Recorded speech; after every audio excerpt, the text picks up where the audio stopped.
खबर शामिल करते हैं रहीम यार खान से।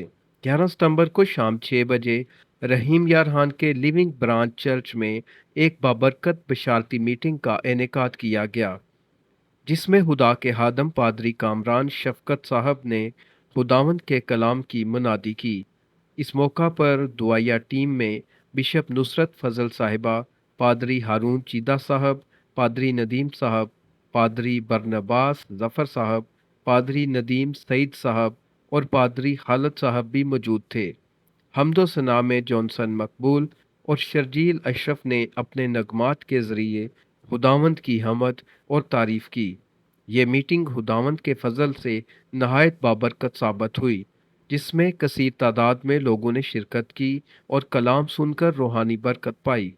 एहतताम पर पादरी कामरान शफकत साहब ने दुआया कलमात और बरक़ात से हाज़रीन को नवाजा।